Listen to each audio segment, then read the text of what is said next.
Buenas noches.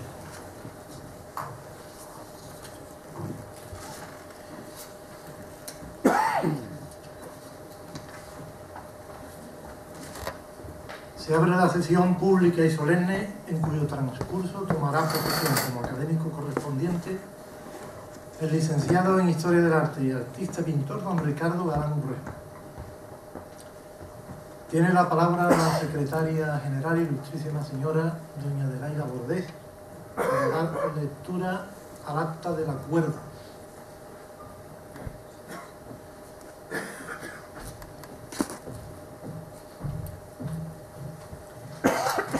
En la sesión de Junta General Extraordinaria celebrada el 25 de junio de 2015, recogida en el acta número 294, se aprobó por unanimidad el ingreso como académico en la clase correspondiente de don Ricardo Galán Urrejola, licenciado en Historia y artista pintor, una vez cumplidos los requisitos y publicitada la plaza en el Boletín Oficial de la provincia, según establecen los estatutos y reglamentos de esta corporación y la normativa al respecto de la Junta de Andalucía.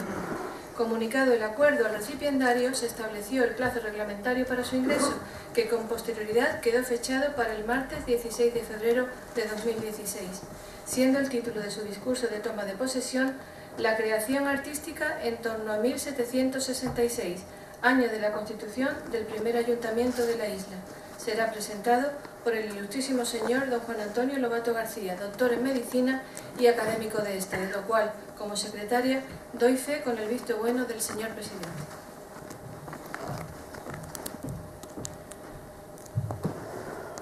Muchas gracias, señora secretaria general. Don Ricardo Galán Urrejola puede ocupar su asiento en el estrado.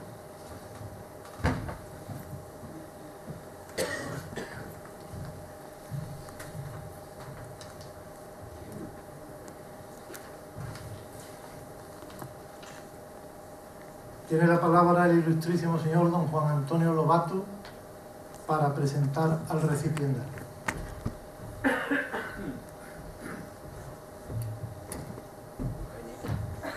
Concedido.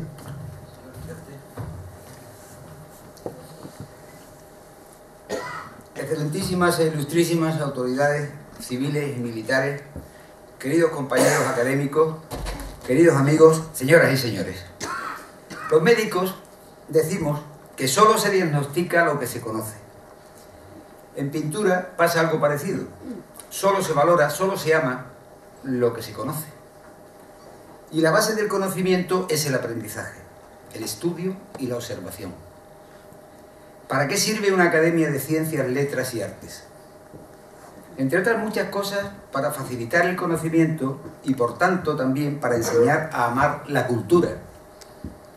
Amar en este caso a la pintura, y digámoslo sin ambajes, a la buena pintura, a la pintura de verdad.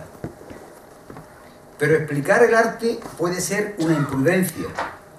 Es enseñar a otra persona cómo ver lo que en realidad siempre es una incógnita. ¿Cuál es entonces la misión de la rama de artes de nuestra academia? Facilitar el conocimiento del arte sin dogmatismo, amparados exclusivamente en dos contextos, el rigor y la calidad.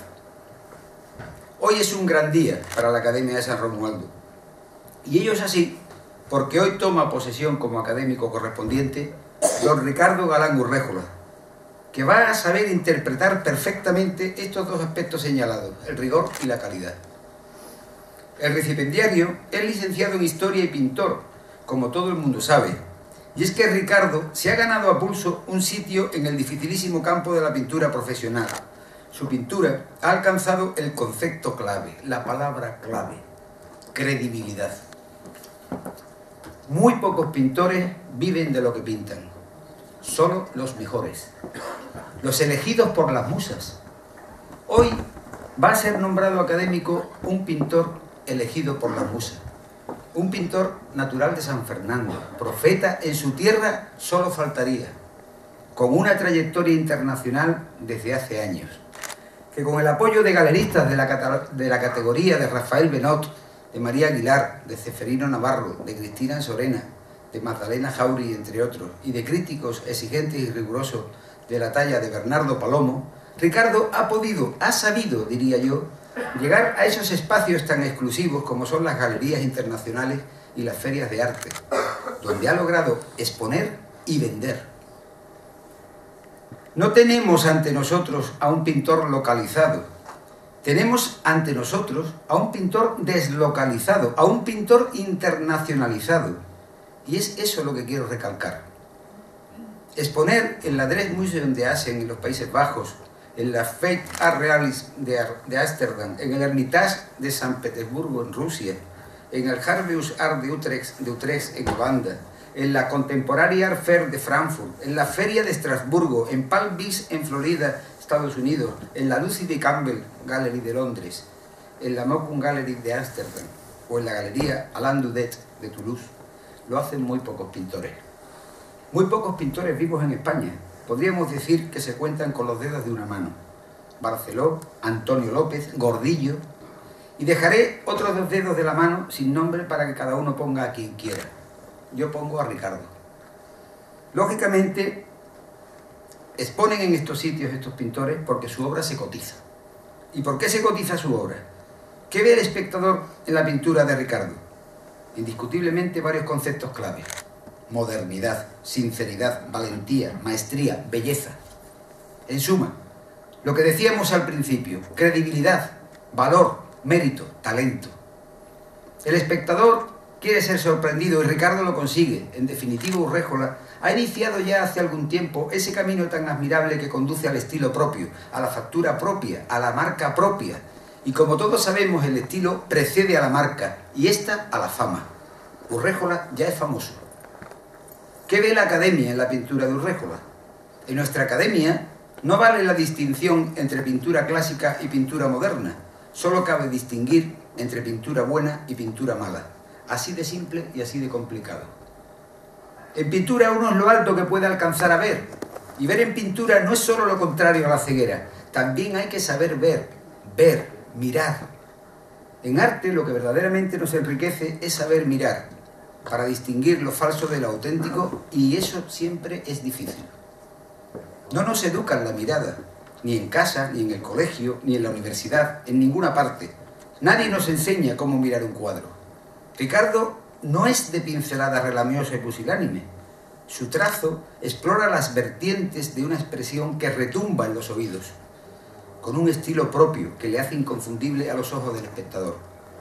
Pero es que además Urréjola es un investigador incansable, ferviente discípulo del esfuerzo y del trabajo diario. Si existe la inspiración, la encontrará trabajando. El resultado, lo que siempre decimos los pintores, un 10% de inspiración y un 90% de transpiración. Con una trayectoria ascendente, sin tregua, hace 4 días, el pasado día 12 de febrero, inauguró en Tres Cantos, Madrid, la colosal muestra sobre las ciudades europeas, donde acaba de obtener nada más y nada menos que el alto patrocinio de la Unión Europea para exponerla próximamente en Bruselas y otras grandes capitales como París. Esta extraordinaria exposición, que ya ha recorrido ciudades de nuestra provincia como Cádiz y Jerez, esperemos pueda verse pronto en San Fernando, por ejemplo, en el Castillo de San Romualdo, a ser posible antes de iniciar su rumbo europeo, donde tal vez no regrese nunca. Búsqueda, investigación y cultura del esfuerzo, como siempre hacen los grandes pintores. Estamos seguros que su nombramiento va a aportar beneficiosos conocimientos a la academia, repercutiendo por tanto en toda la sociedad. Ricardo tiene ya un bagaje académico. Aquí se presentaron los libros de la pintura y otras pasiones, escritos por José Manuel Bravo, y más recientemente Ana Sofía Pérez Bustamante en Pintura, Naturaleza y Quietud. El año pasado nos ofreció una conferencia sobre cómo debe mirar su cuadro. En aquella ocasión Ricardo nos dejó el regusto de un artista con discurso. En sus reflexiones, fruto de la experiencia, analizó cómo el otro mundo, el del yo del pintor, se relaciona con el mundo del otro y también con el mundo exterior. De lo más íntimo, lo más ontológico, lo mágico, a lo más cercano, a los interiores, a los bodegones. Y cómo llegaba esa relación del yo con el entorno que nos rodea a diario en el entorno urbano, en la ciudad, para finalizar diciendo que el asombroso mundo de la pintura siempre culmina en las manos del pintor con la propia pintura, con el disfrute del hecho de pintar en sí mismo. pura intuición en pos de la belleza, de la plástica, del manejo de materiales y pigmentos, así hasta llegar a la abstracción. En aquella conferencia quedó claro, como dije al principio, que explicar el cuadro y explicar el arte siempre es imprudente, ya que es difícil no influir con tu opinión. ¿Qué nos dice el cuadro? Eso es lo primero que hay que saber ver. ¿Cuáles eran las claves para despejar esa incógnita? Le he preguntado a Ricardo en ocasiones cuál es su pintor español favorito. Se van a sorprender. Siempre me respondió con el mismo nombre, Antoni Tàpies. A Urréjola, su pintor favorito, le parece Tàpies. Fascinante, ¿no? Esperaba me dijera Antonio López, por ejemplo. Pero no, su pintor favorito es Antoni Tàpies. Y es que pintar no es copiar las cosas tal como son o tal como las ves. Detrás de cada cuadro hay un sortilegio, un enigma. Eso es lo que es el arte y lo que nos hermana a todos los pintores, aunque sus pinturas no se parezcan. Se habla tanto, tanto y tanto que muchas veces es mejor estar callado. Cuando estás delante de la Victoria de Samotracia, no está el autor comentándotela, pero cuando la ves, ves abstracción, al igual que cuando observas la Venus de Milo, ves abstracción. En la Venus de Milo hay abstracción. En la pintura de Urréjola hay abstracción, cada vez más. Sus composiciones extraen la esencia del realismo representado. Críticos del rigor profesional de Bernardo Palomo lo califican como una de las trayectorias artísticas más valiosas de toda Andalucía. Yo diría que la solidez y seriedad de la obra de Urréjola conduce a la de los grandes pintores españoles vivos. En definitiva, Ricardo es un triunfador y está teniendo este justo reconocimiento en vida con el lugar propio en la reciente historia de la pintura española. No debe encasillarse en absoluto como pintor de paisaje urbano, sino como pintor completo, un pintor proteico, si tuviéramos que recurrir al símil de la medicina. Su dominio técnico es tal que plasma algo tan inapresable como es la luz, con un par de líneas maestras muy precisas, configura la composición de sus obras. El juego de los tonos claros y las sombras proporcionan el escenario, luminoso, sin necesidad de más detalle, como se aprecia al acercar nuestro ojo al lienzo. Lo demás, que lo rellene la pupila del espectador. El arte produce su mayor impacto cuando la parte racional del cerebro habla a la parte emocional. Ese guiño a la abstracción sin perder en ningún momento el cordón umbilical con la figuración hace que la contemplación en silencio y en paz de sus cuadros transmita una experiencia casi religiosa. Hablar más de su extenso currículum consumiría el tiempo de esta presentación, pueden verlo en cualquiera de sus catálogos, pero aquí sí quiero recordar que sus primeros consejos sobre el oficio de pintor los recibe de nuestro querido Ángel Torres Aleu, a quien los padres de Ricardo le presentaron en una exposición y del que guarda el mayor de los respetos y cariños, como hemos tenido ocasión de comprobar. Ángel Torres, nuestro veterano académico de la rama de artes, tiene todo su beneplácito, valorando su adscripción de pleno derecho en la Escuela Española de Paisajismo Urbano. Y es que Ricardo, como hacen los grandes maestros, ha reunido todo el conocimiento aprendido en los últimos años al tratar el paisaje urbano en sus exposiciones. Para terminar, no quiero dejar de señalar el tema elegido por el stipendiario para su toma de posesión como académico correspondiente, titulada La creación artística en el año 1766. Nos ilustrará cómo se respiraba en la pintura hace 250 años. Comprobaremos cómo la verdadera vocación de los artistas es y ha sido siempre iluminar el corazón de los seres humanos. Muchas gracias.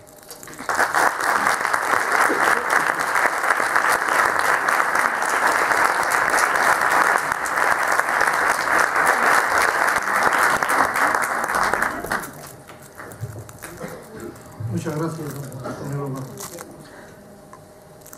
Tiene la palabra don Ricardo Galán Urréjola para pronunciar su discurso de ingreso en esta Real Academia con el título La creación artística en torno a 1766, año de constitución del primer ayuntamiento de la isla. Excelentísimas autoridades, excelentísimos académicos, caballeros,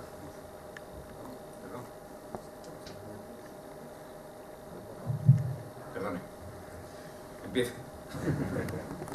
Excelentísimas autoridades, ilustrísimos académicos, damas y caballeros, queridos amigos, todos.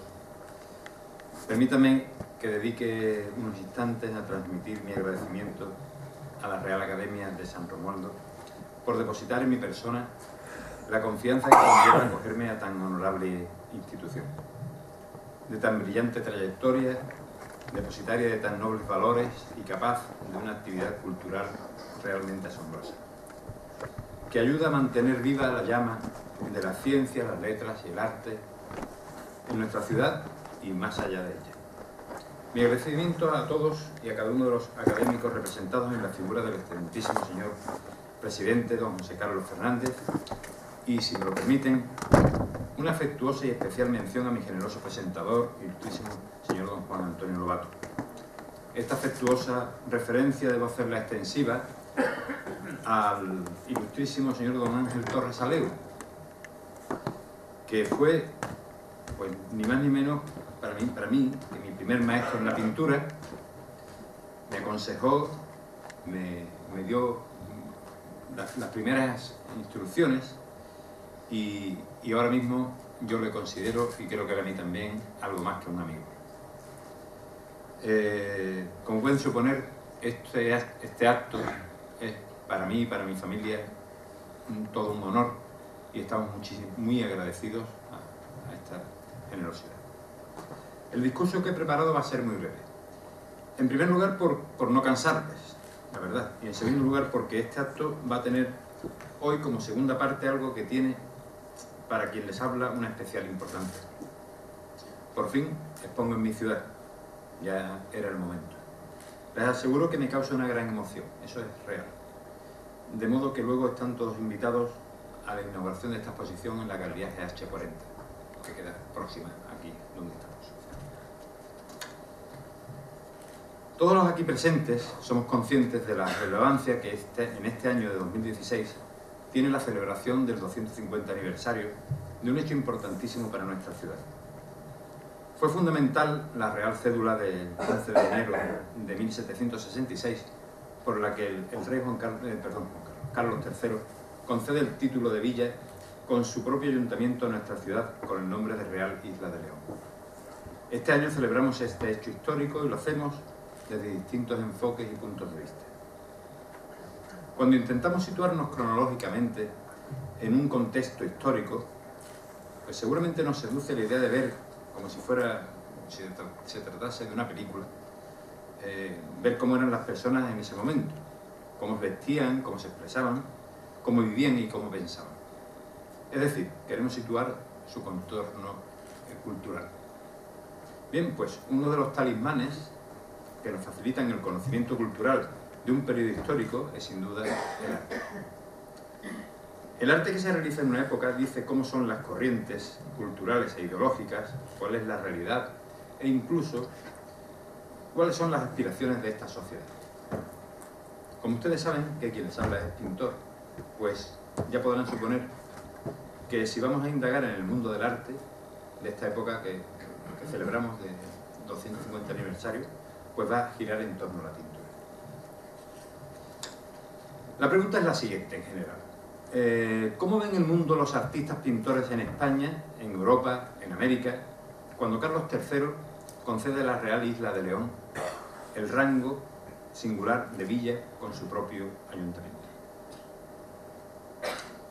El auge de la burguesía del siglo XVIII va a determinar algunos cambios socioculturales, económicos y artísticos. Durante la mayor parte del siglo, la monarquía absolutista es la fórmula de gobierno en los grandes países europeos. Este absolutismo se adaptará en su forma final a una nueva situación y desembocará en lo que llamamos el despotismo ilustrado. El rey procura mejorar la vida de los súbditos, aunque sin contar con ellos. Ustedes ya conocen la fórmula, es la conocida todo para el pueblo pero sin el pueblo.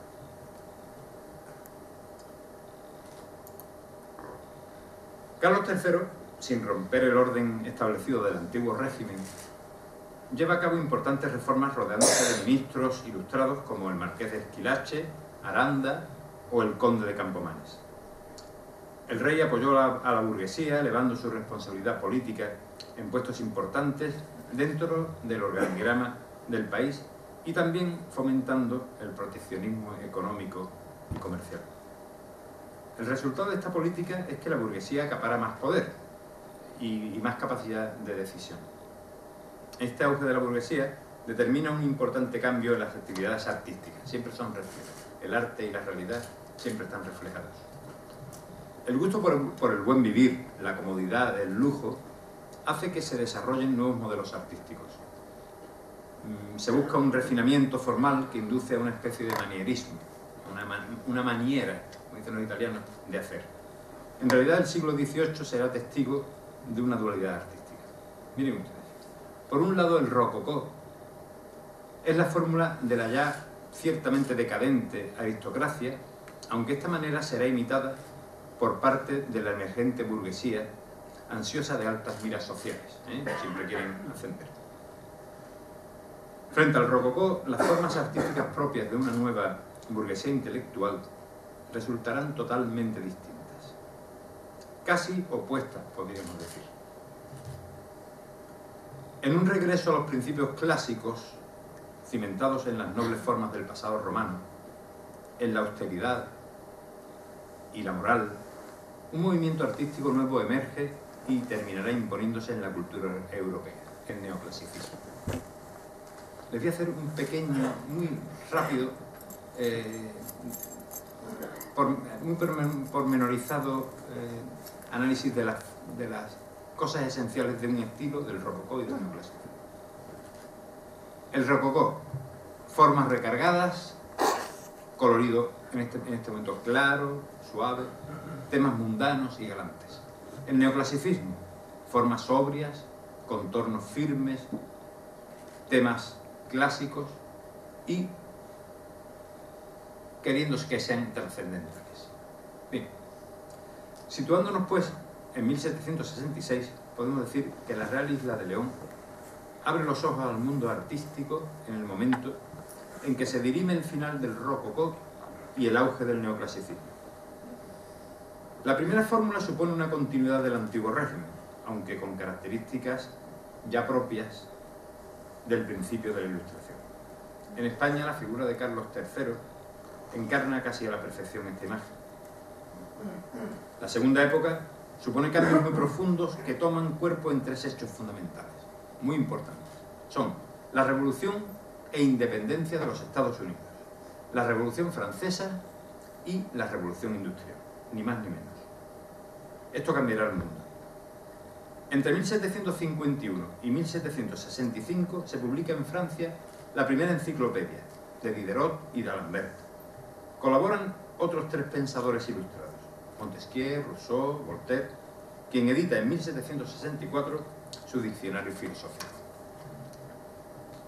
Si tenemos que reseñar algunas de las características de la Ilustración, podríamos hablar de varias cosas: igualitarismo, tolerancia, individualismo, libertad, universalismo, los principios del mundo moderno. Son principios actuales. Organizaremos a partir de ahora geográficamente, es decir, por países, la creatividad pictórica del momento. La cultura francesa se ha extendido por Europa y sin duda es en Francia donde van a tener lugar los sucesos más importantes a finales del siglo XVIII. Miren ustedes, por hacer alguna coincidencia en fechas, observemos que precisamente en 1766-67 el pintor Jean-Honoré Fragonard pinta para el Barón de Saint-Julien un cuadro, que están ustedes viendo, en principio titulado Los felices azares del columpio. Luego fue conocido simplemente por el título de El columpio. Podríamos decir que es la obra representativa del espíritu rococó, una obra muy enraizada en el rococó. Un mundo embelesado en la galantería, lo anecdótico y sazonado con una pizca, ya ven ustedes, de una chispita de sensualidad. Observen el personaje que está agazapado a la izquierda abajo. En fin. Fragonard se había formado en París, en el taller de François Boucher, un experto pintor seducido por la sensualidad femenina, enraizada en ocasiones con temáticas mitológicas, como en el conocido baño de Viena, que ustedes también, pintado lógicamente unos cuantos años antes, en 1742. En estos momentos se pone de moda la realización de retratos utilizando la técnica del pastel, algo novedoso y poco usual, incluso hoy en día tampoco prolifera mucho el pastel. Esta fórmula permitía ciertas delicadezas tonales, unos matices de color muy sutiles, que venían a coincidir con el gusto de la época. El gran maestro de este tipo de trabajos es sin duda Quentin Latour. Tal fue el éxito que obtuvieron estos retratos suyos, que la Academia Francesa decidió que ningún pastelista más ingresara en ella.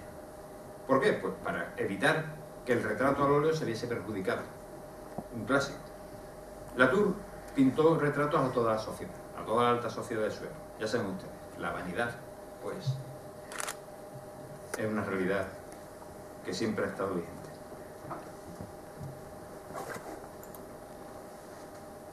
Un pintor mucho menos cortesano, más absorto en el ambiente familiar y en la vida íntima, es por entonces Jean-Baptiste Siméon Chardin. Pintó escenas familiares, pintó bodegones, y aunque estos temas en realidad no estuvieran de moda en estos momentos, siempre obtuvo un respeto y reconocimiento de la ciudadanía y de sus paisanos. También francés, un pintor que vive el camino entre el rococó y el neoclasicismo, es Jean-Baptiste Greuze. Nacido en la pequeña ciudad de Tournus, se traslada a París, donde al cabo de un tiempo pinta un cuadro que le daría fama rápidamente. Se trata del cuadro que ustedes ven, el padre de familia explicando la Biblia a sus hijos. Así fue aceptado en la Academia Real de Pintura y también expuso en el Salón del Louvre. Con el paso de los años se declaró ferviente admirador del neoclasicismo y de los pintores que lo lideraban, sobre todo el pintor Jacques-Louis David. Si Greuze conmueve la sensibilidad de la pequeña burguesía, serán otros pintores y otros valores los que representen el sentir de las altas clases ilustradas, de modo que la virtud y la verdad se convertirán en términos para educar no solamente a la familia, sino a la patria. A mí este punto me ha hecho reflexionar un poco. La virtud y la verdad. Hoy en día, un poco denostadas, a mi parecer. Un poco denostadas, un poco requeridas. Nos hace falta algo de este estilo.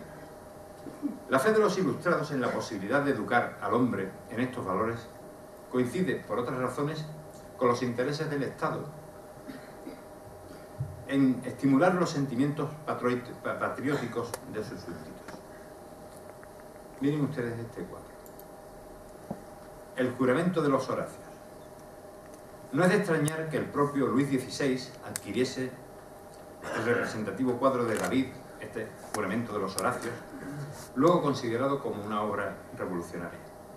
En esta obra y en otras, como es el caso del cuadro titulado La muerte de Sócrates,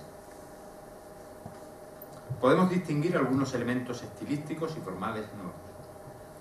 Son composiciones basadas en una escenografía que espacialmente recuerda un poco a un montaje teatral.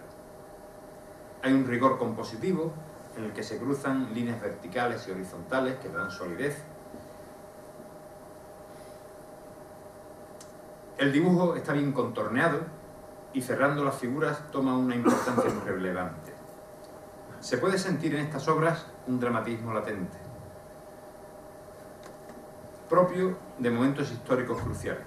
Todas estas características definen la pintura neoclásica y muchas de ellas están presentes en la obra de una figura de la época francesa también de gran importancia, ni más ni menos que Dominique Ingres. Ingres quizás no responda tan estrictamente como David a los cánones neoclásicos, porque, aun participando en ellos, suman en algunas de sus obras ciertos matices que ya apuntan a un cambio formal y de contenido que dará paso al romanticismo. Espacio y tiempo muy distintos en los que las pasiones, la naturaleza adquieren un máximo protagonismo. En esta encrucijada vamos a ver otro cuadro del autor, esta odalisca. Bien, como decía, en esta encrucijada nos encontramos con Eugène Delacroix, una obra que destila su esencia en la libertad guiando al pueblo, la que pueden ver ahora mismo. Esto es el pleno romanticismo, Nos hemos excedido un poco en nuestra época histórica, pero está bien ir y volver. Y de hecho, volvemos atrás para no alejarnos demasiado de nuestro año de referencia. Vamos a hacer un pequeño e interesante viaje a Inglaterra que nos permita saber cómo ven el mundo los artistas ingleses en torno a 1766.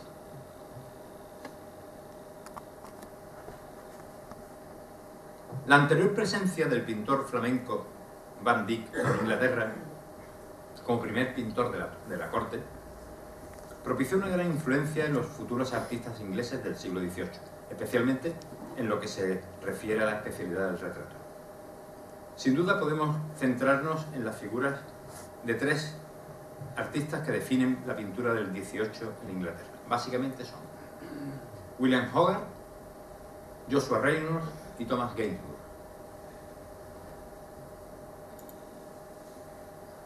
A estos tres podemos añadir al pintor de origen escocés Allan Ramsay, quien, dotado de una refinada formación literaria y estética, se convertiría en un ilustrado que, a diferencia del arquetípico artista británico, viajó con frecuencia al continente y recibió una importante influencia del ya mencionado francés Quentin Latour.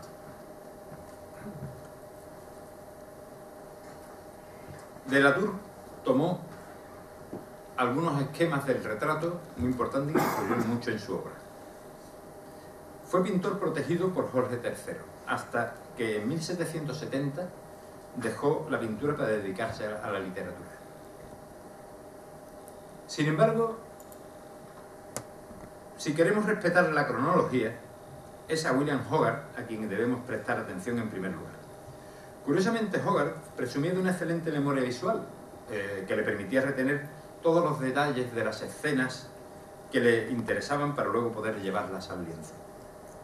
Esta capacidad es muy probablemente la que le permite la exhibición detallista de este cuadro titulado Matrimonio a la moda, en el que nos muestra las bondades de la vida burguesa del momento. Hogarth terminó su formación pictórica en la Academia de Sir James Thornhill, a cuya hija, atentos a esto, raptó, aunque para enmendar el desaguisado luego se casaría con ella. Sin duda parecía un hombre bastante decidido.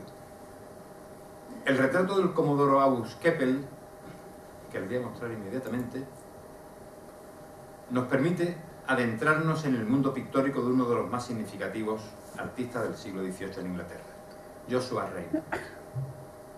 Hombre refinado, culto, hijo del reverendo Samuel Reynolds, estudió en Oxford y realizó algunos viajes por Europa para estudiar a los clásicos. A su vuelta se instaló en Londres y entre sus actividades fundó un club literario. Su éxito no se hizo esperar y sus retratos alcanzaron unos precios realmente desorbitados para la época. Posiblemente él sea el paradigma del pintor ilustrado de la Inglaterra de esta época. Se le ofreció la presidencia de la recién creada Royal Academy, nombrado caballero en 1769 y doctor honoris causa por Oxford. Todo el refinamiento estético y cultural en los umbrales de la Ilustración se nos hace evidente en este exquisito retrato que hizo Thomas Gainsborough del matrimonio Andrews en 1750. Este elegante desenlace pictórico entre retrato y paisaje habla elocuentemente del estilo de vida de unos personajes que se encuentran en la cúspide de la vida, de la burguesía, y que posiblemente no sospechan los cambios que se avecinan, a saber, ilustración, revolución industrial, constituciones, cambios sociales, políticos. Observen ustedes la tranquilidad de esa vida apacible. Parece que no esperan nada, que su vida cambie en nada, Están muy tranquilos. Sin embargo, se les avecinaba un mundo muy, muy distinto.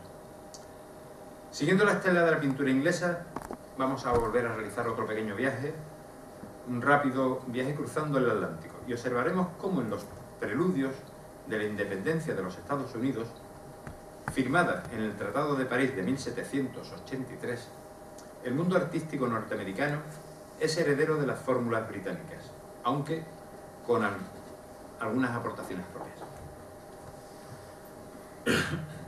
Aunque formalmente en la técnica hay una lógica influencia, la pintura norteamericana se caracteriza en general por resaltar los rasgos propios de su identidad, de la vida cotidiana, de los grandes eventos históricos y de la vida de frontera, algo después.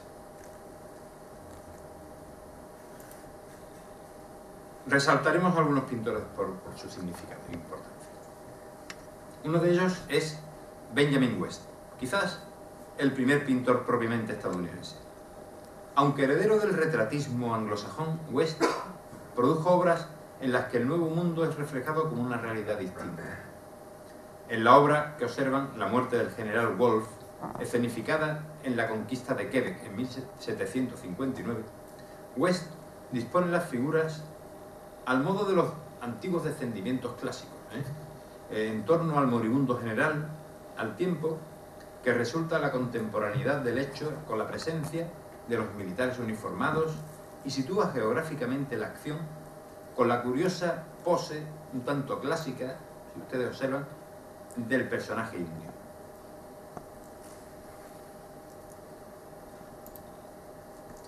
El retrato mantuvo el protagonismo del hacer artístico en esta época y John Singleton Copley realizó algunos de los mejores, como el de Mary Turner Sargent, que evidencia su parentesco respecto a las fórmulas inglesas.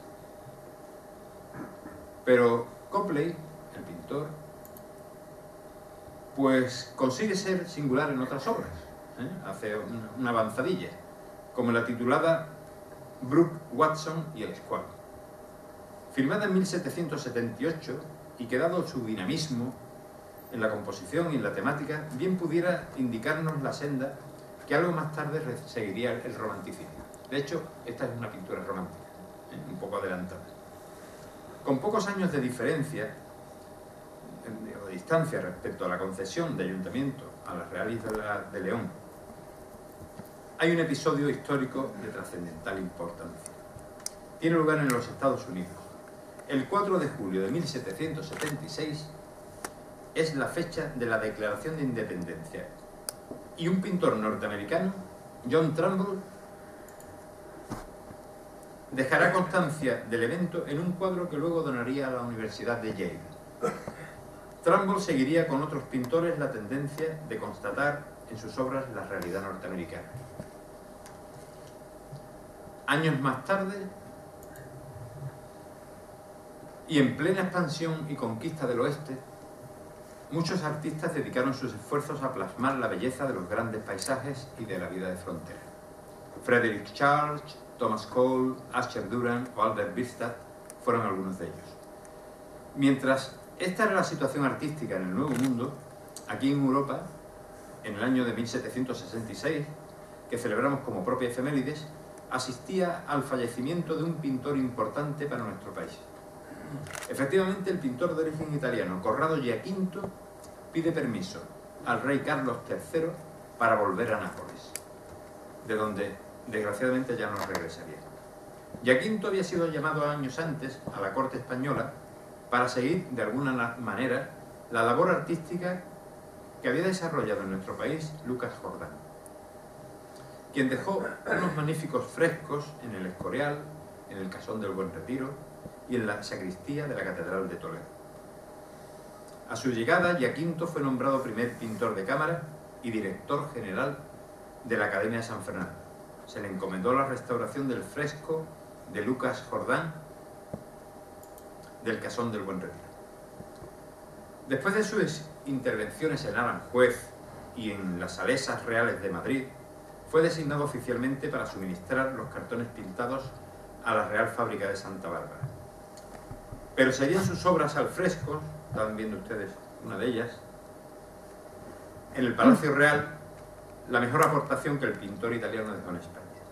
Un conjunto también importante lo componen los 8 lienzos que pintó para el reclinatorio del rey en el Palacio del Buen Retiro.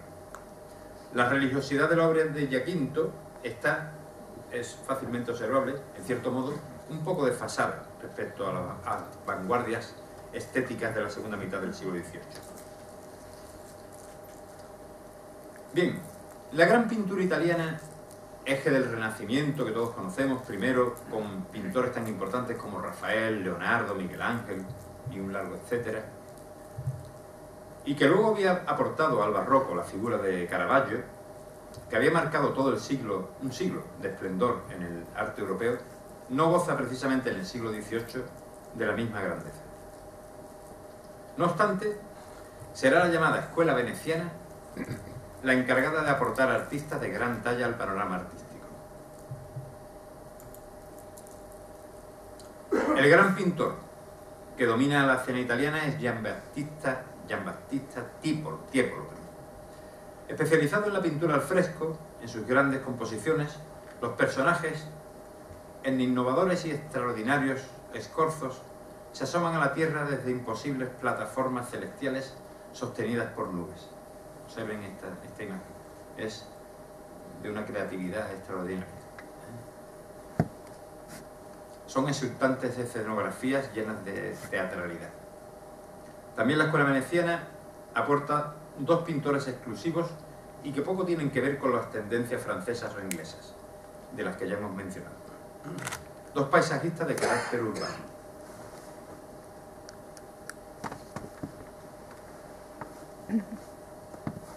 Primero, Canaletto. Después, Guardi. Dedicarán sus esfuerzos a pintar la plenitud y la belleza de Venecia, enriquecida gracias a su poderío comercial marítimo. Canaletto poseía una extraordinaria maestría para componer escenas urbanas en una armoniosa distribución de cielos, aguas y arquitecturas. Entre ellos, ubica personajes que deambulan por estos espacios y, utilizando la relación de tamaños entre estas figuras y la magnitud general, consigue en sus composiciones una especial monumentalidad, es fácilmente observable. Francesco Guardi, sin embargo, estaba en posesión de otras facultades, quizás menos espectaculares, pero que aportaban a sus pinturas un exquisito refinamiento. Dotado de gran sensibilidad, Guardi pinta sus paisajes venecianos con una poética añadida muy singular. No fue, sin embargo, reconocido como un gran pintor hasta su ancianidad y vivió dedicado a su trabajo más como artesano que como artista. A su muerte fue homenajeado por su ciudad y sus vedute alcanzaron un reconocimiento universal. Vamos a hacer un pequeño apartado. Italia, un punto y seguido. Italia se convierte a mediados del siglo XVIII en el lugar hacia donde se dirigen todas las miradas de la intelectualidad europea. La revalorización de lo antiguo, de lo clásico, en gran medida alentada por la proliferación de las excavaciones en Herculano y en Pompeya, curiosamente promovidas por el entonces monarca Carlos VII de Nápoles, a la postre nuestro rey Carlos III, juega un papel fundamental en los inicios del neoclasicismo. Se establece una curiosa dialéctica entre 2 importantes personalidades del momento.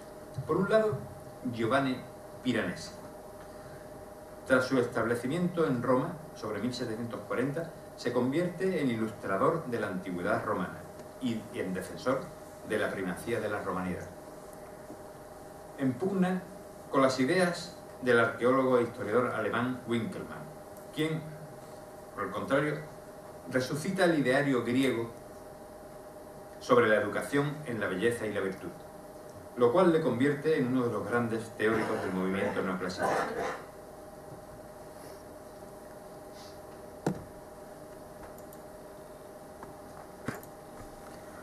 Perdón, aquí hay una falta.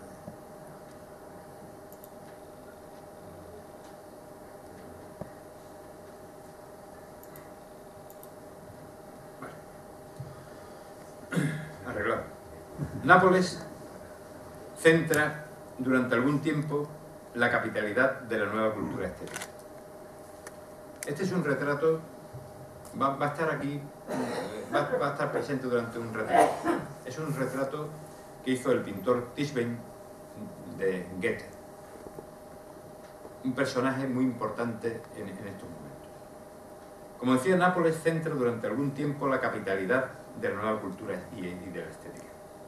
Allí residen, además del propio Winkelmann, el abate Barthélemy, autor en 1788 de la influyente obra Viaje del joven Anacarsis a Grecia, una figura tan influyente, como decíamos, como Goethe, quien descubriría en su estancia al verdadero pueblo romano, lo decía así, o alguien del relieve del arquitecto Soufflot, miembro de la expedición de estudios enviada desde Francia por Madame Pompadour.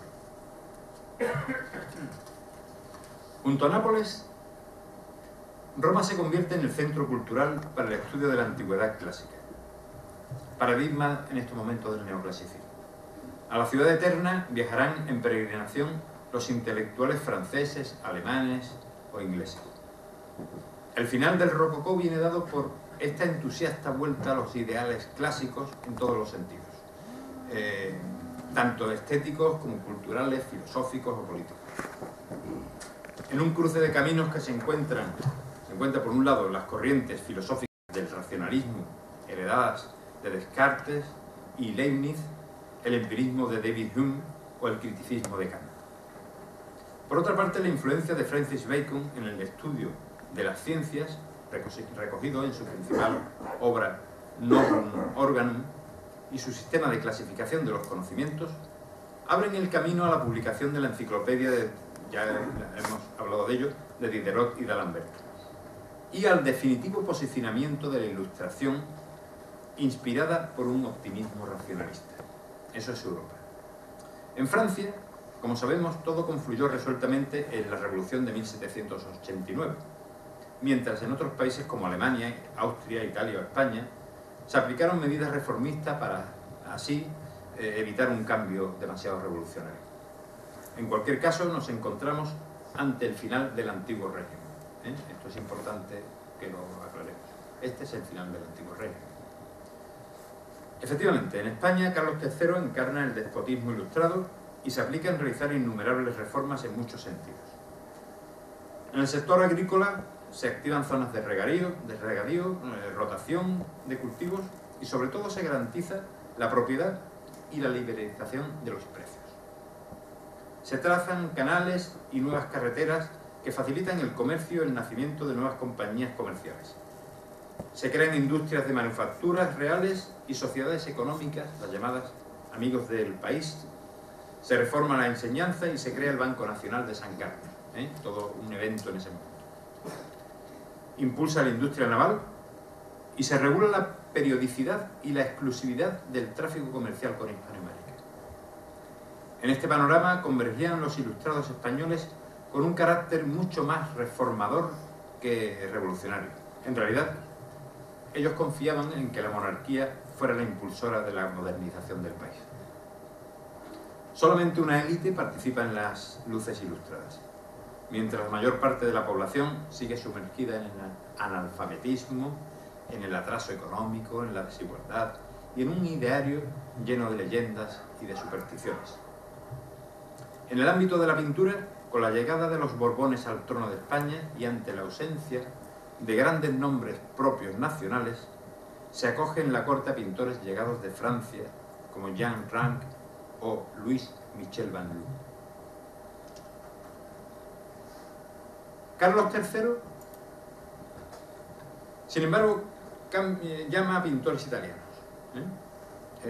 siendo el caso de Giaquinto, ya hemos hablado de él, de Tiepolo, y ahora de un pintor que abarcamos de nuevo, que es Rafael Mengs.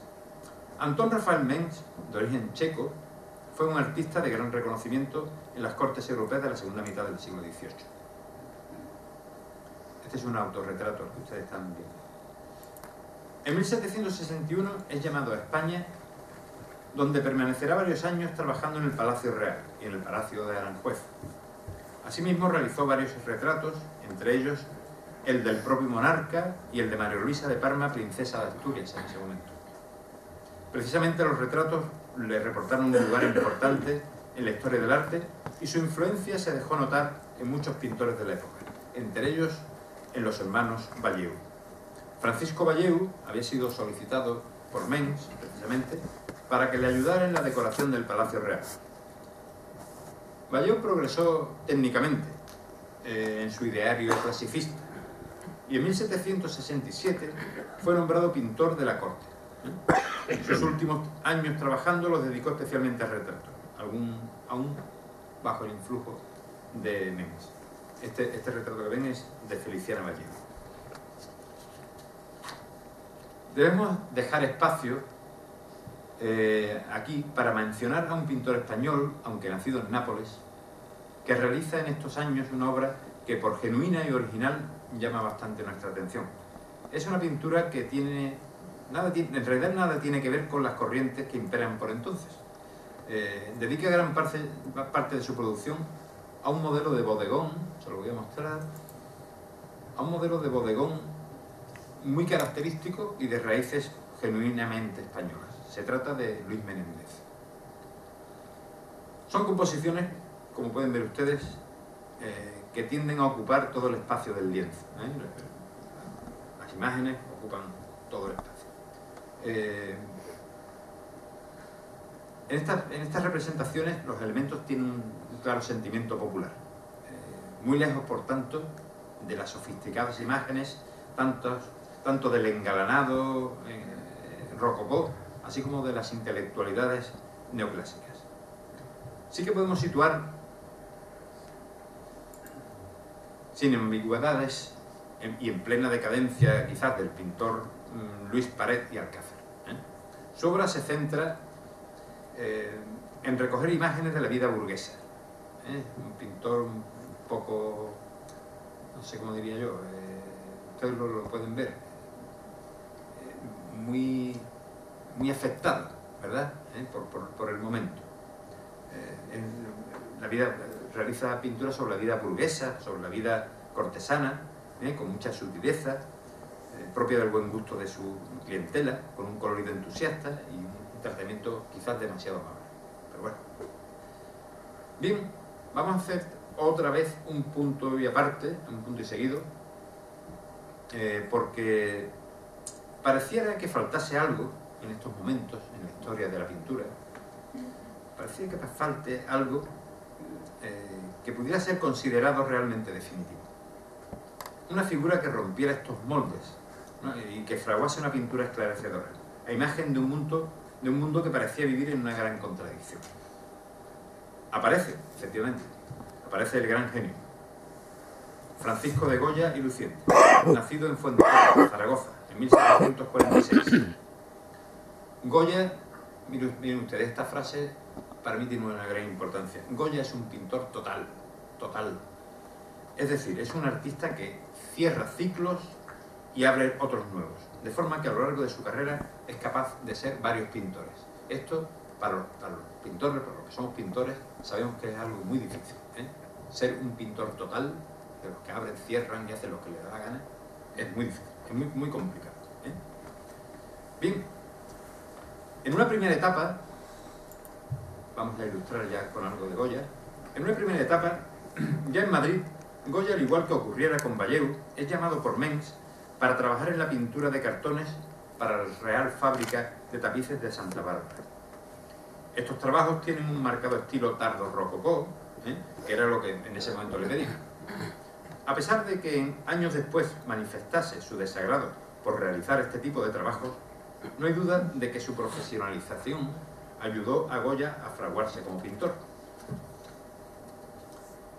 La temática en estas obras es de carácter costumbrista y ciertamente narrativo. En ellas refleja las diversiones, los tipos y galanteos de la sociedad madrileña. En un mundo relajado y amable, a todas luces, una traducción española de lo que ya había sido el rococó en Francia.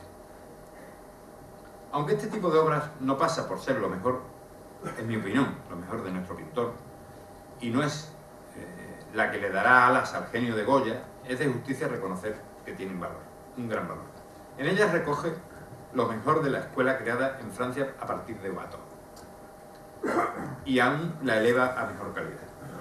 La mayor parte de las veces utiliza una gama de colores fríos, grises plata, rosados, azules. Con ello consigue una elegancia y un refinamiento fuera de todo. Si Goya practica durante bastantes años este tipo de pintura, emparentada con la estética rococó, no podemos decir lo mismo respecto a su paso por el neoclasicismo. Ahí parece que él no se encontraba. Miren ustedes, en palabras de La Fuente Ferrari, dice textualmente, el neoclasicismo tenía que ser para él una farsa, para Goya. No obstante, en algunas obras, como las pinturas murales que realizó en la Cartuja de Aula Dei, en Zaragoza, la influencia neoclásica es indudable. Aquí hay una muestra. De un estilo, como él mismo Goya denominaba, arquitectónico. Un trabajo parecido, en ejecución, realizaría en el convento de Santa Ana de Valladolid. En realidad no parece que estuviera muy convencido del ideal de belleza que propugnaban los ilustrados.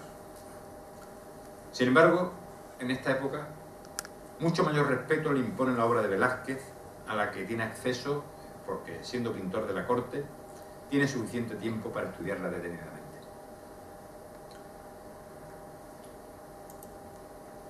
Goya recibe numerosos encargos de retratos, entre ellos este genial, yo creo que es uno de los mejores cuadros de la historia de la pintura española, este genial retrato de las familias reales, resuelto con una maestría difícil de superar.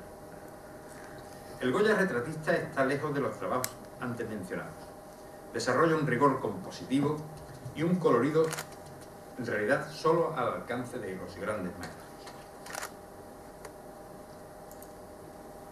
Asimismo, es capaz de dotar a sus retratos, este de Fernando VII, por ejemplo, de una profundidad psicológica que hace visible, en ocasiones, el carácter más oculto de las personas. Hay recogida una frase de Valle Inclán que resulta esclarecedora de otra, ya hablamos de otra parte de la vida artística de Goya, cuando dice de él: el esperpento lo ha ideado Goya. En el grabado de sus caprichos, a los que hace referencia Valle Inclán, efectivamente, el pintor sorprende en la representación de seres grotescos, objetivo de una dura crítica social. En estos aguafuertes, Goya no puede estar más alejado de los cánones neoclásicos y de sus ilustrados amigos, llámense Jovellanos, Moratín o Cea Bermúdez. A pesar de que corremos el riesgo de alejarnos un poco de los alrededores de 1766, fecha que centra nuestro discurso, es imposible terminar la semblanza del artista más importante de la época sin acercarnos a su etapa pictórica final. Esto va a ser muy breve. Es el Goya que pinta las profundidades del alma humana, lo inconfesable, lo terrible. En la Quinta del Sordo, Goya da rienda suelta a su genio y llega a convertirse en un pintor expresionista que se despoja de cualquier atadura. Sin objetivo alguno que le distrajera, se encierra en un puro monólogo y pinta el mundo más oculto y sórdido imaginable. Pinta con energía, casi con violencia, seres deformes, aterrados, enloquecidos, aquelarres, gigantes amenazadores y hombres que luchan desesperados. En realidad, yo creo que lo que Goya pinta en su etapa final es la fatalidad, es la desesperanza en un futuro, en lo que él veía. Este es el mundo, concluyendo, este es el mundo que enmarca nuestro 250 aniversario y que responde a numerosos cambios que se producen en la época que hemos podido ver.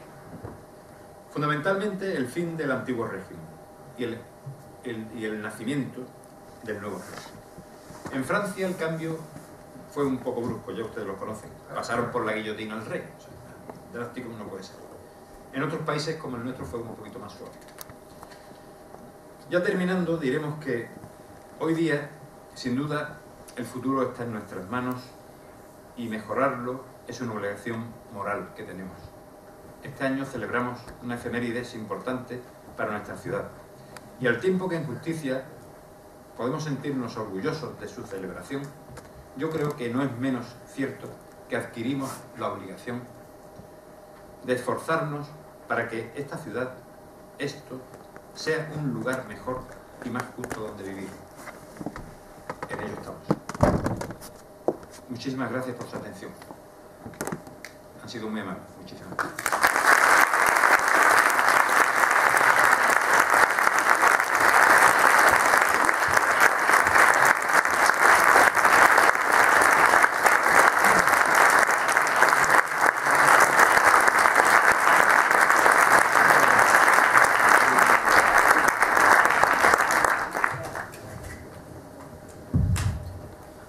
Por favor, las señoras académicas y los señores académicos pónganse en pie.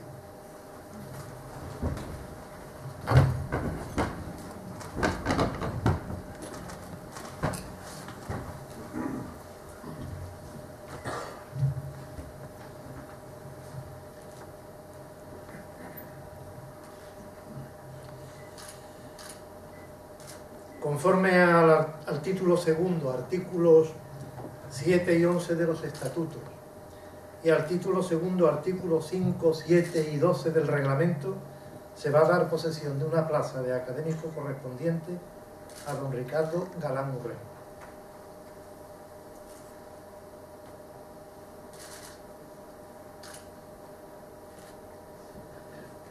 Prometéis observar los estatutos, el reglamento y acuerdos de esta academia, honrarla siempre, mirando por su mayor lustre y esplendor, y cumplir fielmente todas las obligaciones de académico.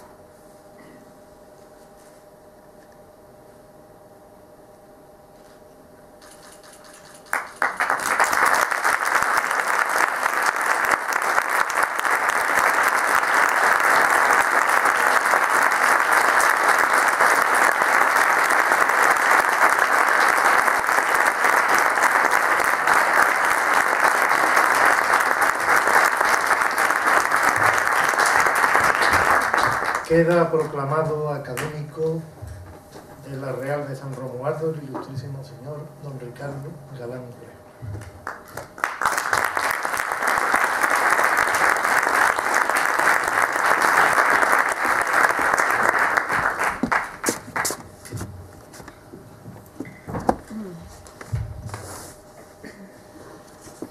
A continuación, como ya se ha anunciado, tendrá lugar la inauguración en la Galería GH 40, en la calle García de la Herrán número 40, y que dirige y es propietario de ella nuestro compañero de academia, don Juan Antonio Lobato, la exposición titulada La seducción de la pintura, del nuevo académico de San Romualdo.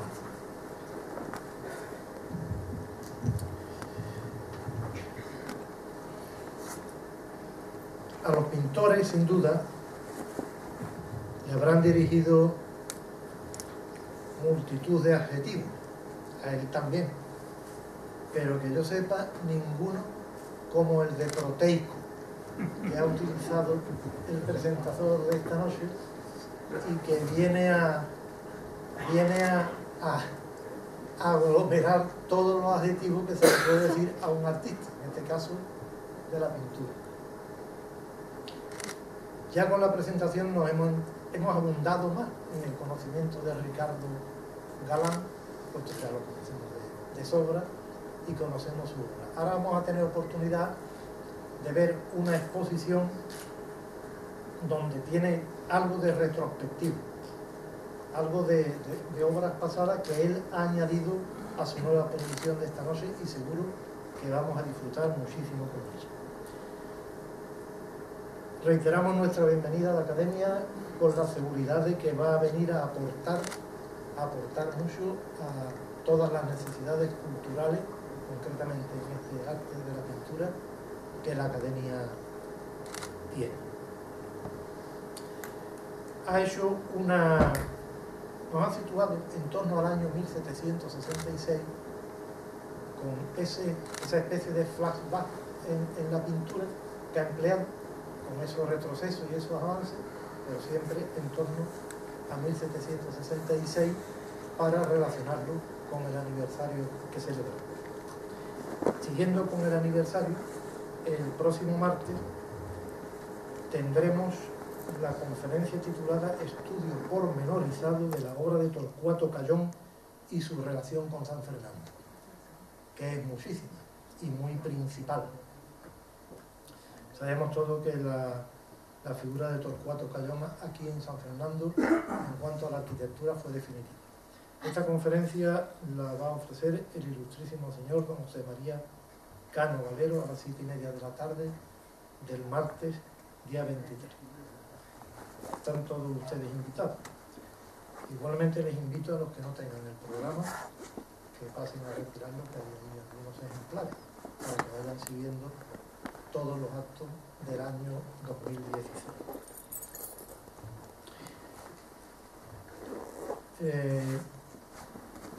Con independencia de todo esto, también les adelanto que el mes que viene recuperaremos el tríptico de la Pasión, una tradición que tenía la Academia antiguamente, cuando no había tanta proliferación de actos cuaresmales y existía un vacío. Con motivo del 250 aniversario, la Academia va a recuperar ese tríptico que desarrollará a lo largo de todo el mes de marzo, pero de eso ya hablaremos más adelante, concretamente el martes que viene, que ya les anunciaré. Muchas gracias a los miembros de la Corporación Municipal que nos acompañan esta noche, a los mandos y autoridades militares que también lo hacen, y a todos ustedes. Queda clausurado el acto. Muy buenas noches.